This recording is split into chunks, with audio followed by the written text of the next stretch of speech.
Assalamualaikum warahmatullahi wabarakatuh. Perkenalkan, nama saya Baikira Darmadia Trimbarselia. Saya adalah salah satu mahasiswa IAIN Palangkaraya dengan NIM 2014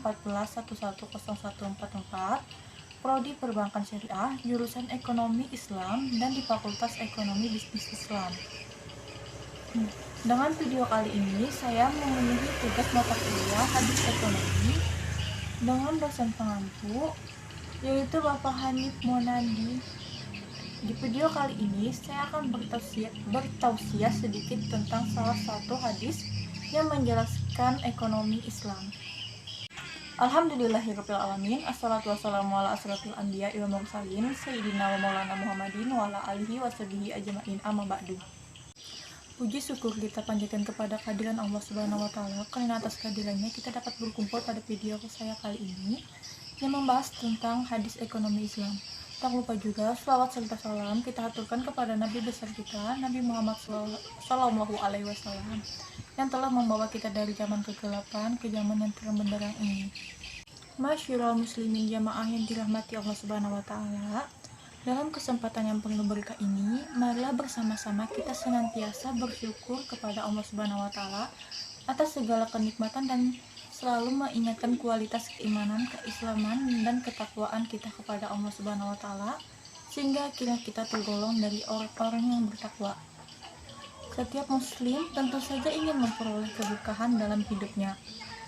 Keberkahan tersebut hanya bisa diperoleh jika kita memahami makna hakiki dari berkah tersebut. Lalu, apa itu berkah? Berkah menurut Raghib Isfahani dalam kitabnya Muqtadat Lalu, apa itu berkah? Berkah menurut Raghib Isfahani dalam kitabnya Mufradat Al-Fadz Quran mendefinisikan sebagai tetapnya kebaikan ilahi pada sesuatu.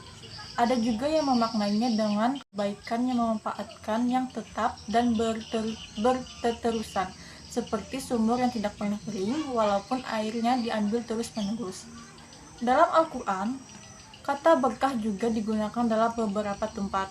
Misalnya, Al-Quran sendiri dinamakan dengan kitab yang penuh keberkahan sebagaimana dalam surah Al-Anbiya ayat 50.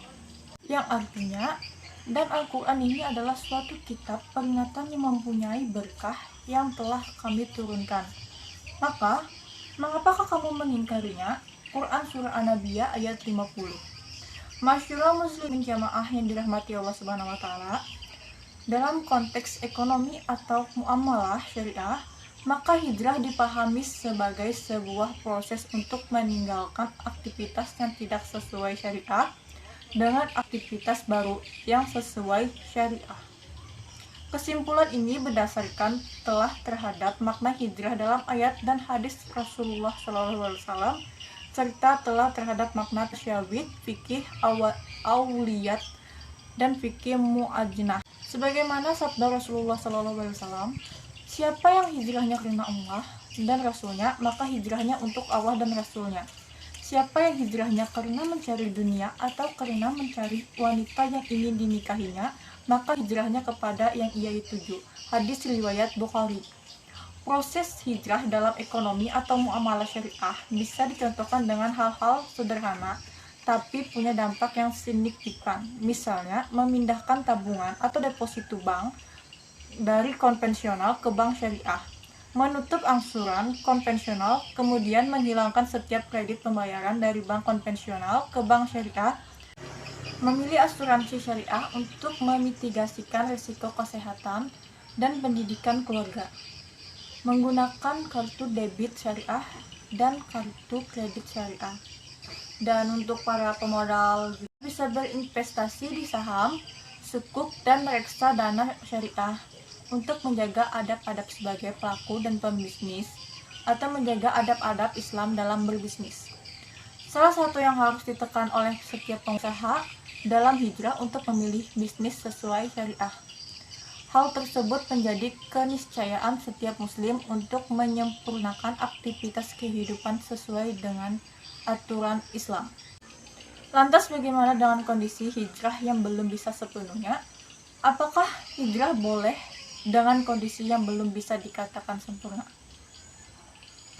Dalam hal ini, maka ada dua kaidah yang menerapkan aspek syariah, yaitu yang pertama, dalam kondisi di mana aspek syariah bisa diterapkan sekaligus tanpa kebertahapan, maka harus diterapkan secara sekaligus. Yang kedua, dalam kondisi aspek syariah belum bisa diterapkan secara sekaligus, maka boleh menunaikan secara bertahap, sebagaimana firman Allah Subhanahu wa Ta'ala. Maka bertakwalah kamu kepada Allah menurut kesanggupanmu, dan dengarlah serta taatlah, dan infakkanlah harta yang baik untuk dirimu. Quran Surah At-Taghabun ayat 16. Masyarakat muslimin jamaah yang dirahmati Allah Subhanahu wa Ta'ala, sebagaimana Allah mengharamkan khamar atau minuman yang memabukkan. Dalam beberapa tahapan mulai dijelaskan bahwa khamar ada manfaat dan ada mudaratnya, sampai ditegaskan oleh Al-Quran bahwa khamar haram dan harus dijauhi. Kebertahapan dalam meninggalkan sesuatu yang dilarang oleh Allah Subhanahu wa Ta'ala bukan berarti menunda atau menjadi rekayasa agar nilai Islam tidak diterapkan, tapi berikhtiar agar mendekati kesempurnaan. Yang artinya tidak ada alasan untuk melalaikan proses hijrah dari sesuatu yang diharamkan menuju yang Allah halalkan. Tidak ada alasan untuk menunda proses hijrah dari konvensional menuju syariah. Kemudian ketahuilah bahwa setiap proses hijrah yang dilakukan oleh setiap manusia yang sesuai dengan aturan Allah Subhanahu wa Ta'ala, maka itu adalah awalan dari sebuah perubahan demi konteks peradaban yang lebih baik ke depannya. Masyarakat muslimin jamaah yang dirahmati Allah Subhanahu wa Ta'ala, pelaksanaan aktivitas ekonomi atau muamalah dalam kehidupan manusia tentunya didasarkan pada tujuan-tujuan yang memang sesuai dengan syariah.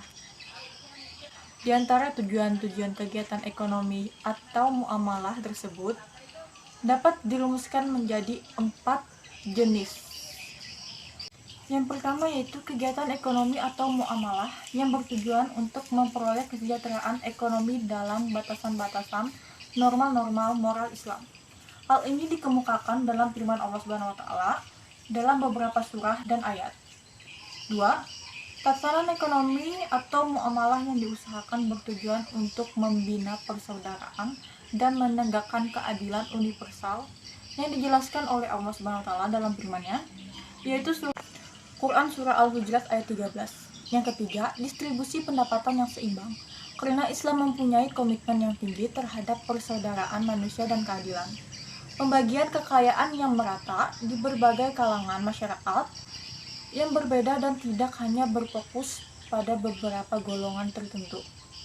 Yang keempat yaitu tatanan ekonomi dalam Islam yang bertujuan untuk mewujudkan kebebasan manusia dalam konteks kesejahteraan sosial. Kita mungkin pernah melihat orang yang diliputi dengan harta yang melimpah tetapi masih merasa kekurangan, mempunyai ilmu tetapi tidak tahu harus melakukan sesuatu dengan ilmunya, punya pasangan hidup tetapi merasa tidak bahagia. Boleh jadi, itu penyebabnya adalah karena kehilangan keberkahan dalam hidup. Keberkahan dalam hidup adalah pemberian Allah Subhanahu wa Ta'ala yang membuat sedikit terasa banyak, membuat yang sempit terasa lapang, susah menjadi mudah, berat terasa ringan. Keberkahan tidak datang dengan kemaksiat, namun diberikan Allah Subhanahu wa Ta'ala kepada hamba-hamba yang beriman dan bertakwa. Maka tidak ada cara lain solusi yang tepat kecuali dengan diri sendiri. Negeri ini banyak menerima limpahan keberkahan yang turun dari atas langit dan keluar dari perut bumi. Menyadari bahwa apapun yang berada di langit dan di bumi adalah milik Allah Subhanahu wa Ta'ala. Dia memberikannya kepada manusia sebagai khalifah untuk diurus dengan cara yang telah digariskannya.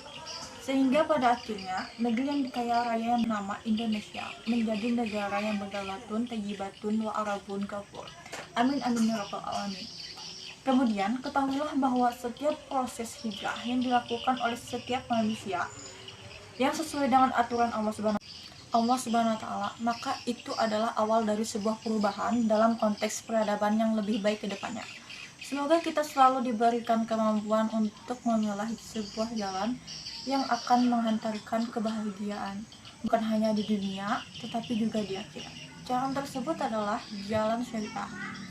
Terakhir, marilah kita bersama-sama berhijrah menuju syariah.